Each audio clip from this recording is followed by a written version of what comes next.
Good day, it's me, the dude, Joey. Remember me? So I got my playoff beard going on right now. I don't grow beards well. I'm 44 years old, but I still can't really grow a beard. But nonetheless, I got a playoff beard going on. And in the past years, my beard was so itchy and crappy that when the Leafs would get beaten out of the playoffs, I'd say, well, good, I suppose. Now I can shave this awful looking thing off. Maybe I'm going to have to actually grow a beard this spring. I don't know. This team looks a little different. I'm pretty stoked about today's game. I can't wait. Okay, so what this video is about. People have been commenting a lot about the river levels in Kamloops and Salmon Arm, Sorrento, places like that. So let's talk about it. Is it a record low? Well, according to hydrologists, no. It's not, but it may be the lowest people have seen in a very, very long time. That's for sure. This is Riverside Park in Kamloops, and as you can tell, the benches of the sand, I mean, the river is just a narrow little, well, we might hit close to 30 degrees in Kamloops by Saturday, maybe. So whatever snow is in the big mountains is going to start melting. That's going to start bringing that water level up. So this is Castanet out of Kamloops. They share Interior Weather and Wilderness Watchers posts frequently, so thank you very much, Castanet. We always appreciate that. And this is some of the water levels in Kamloops, and as you can see, it's disturbingly low, yeah. And it's concerning for fish and wildlife to, well, there you go, nice, there's trucks jumping in sand, and everyone's having fun. They're loving it, but that is not what you expect to see in Kamloops. But, you know, this time of year, water levels tend to be low until the snow starts to big melt on. Paul Blair says, it's probably the first time I've seen the beach this low. He walked to Rabbit Island on Sunday. Not in the 25 years he'd been there. Jonathan Boyd, hydrologist with the BC River Forecast Center, told Castanet Kamloops the levels of the North and South Thompson rivers are low, but they aren't setting records. They're both a little below normal, but they're not the all-time record lows or anything like that, he said. March is one of the periods of time where flows are at their lowest, and that's because of the effects of the wintertime. It would be more concerning if the water levels were higher than usual, he says, and that's because of flooding, right? Because it means snow melt might be a little earlier, which could have impacts in the summertime with flows being lower.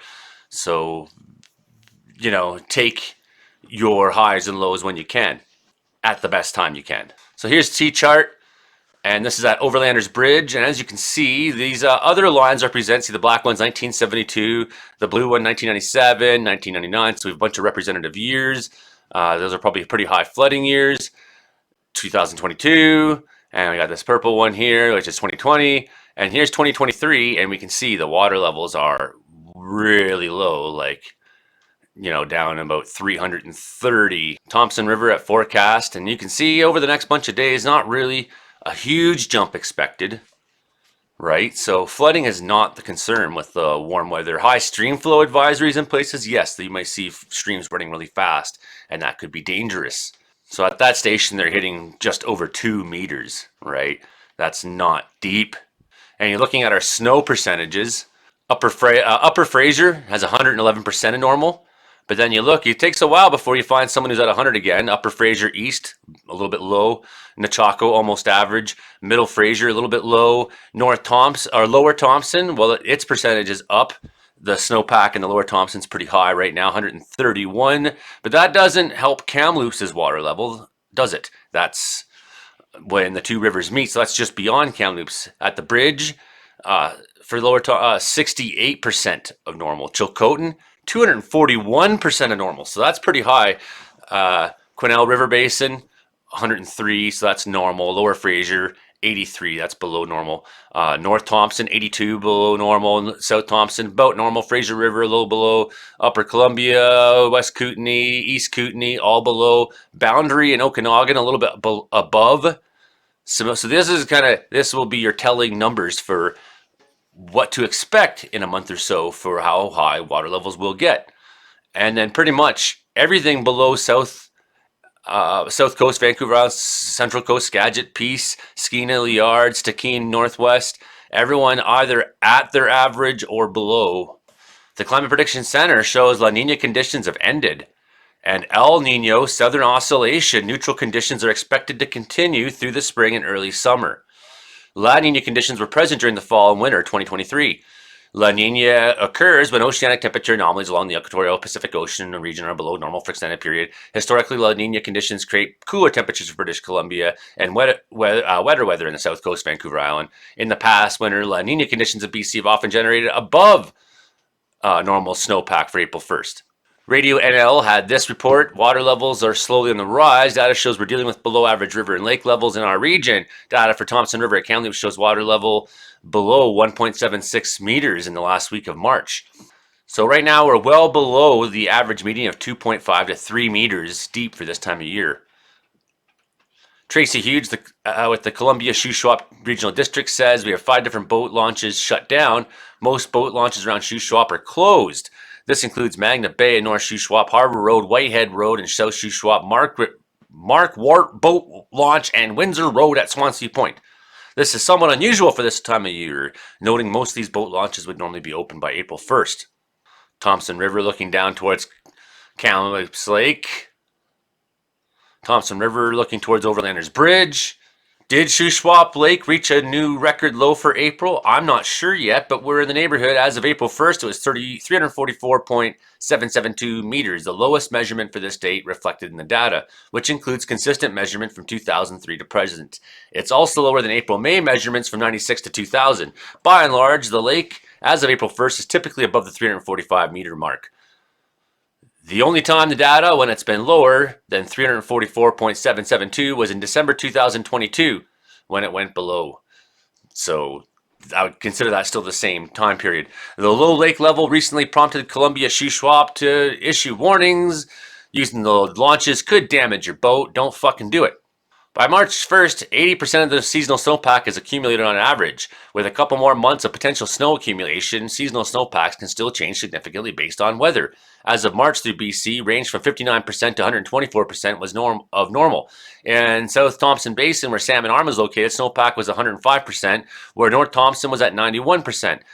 And you get a pretty good idea on Wendy as to where the snow depth is, right? So in some of those areas that will flood down to Kamloops, you know, it looks big on the map, but again, you know, it's not anything unusual for BC. In fact, it's in most places a touch below.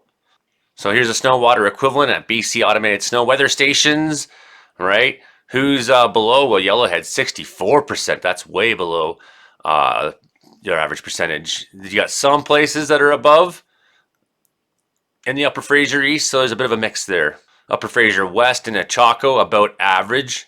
But you just get a sense looking through these numbers through Middle Fraser, then into the Lower Fraser. You're not seeing a lot of hundreds.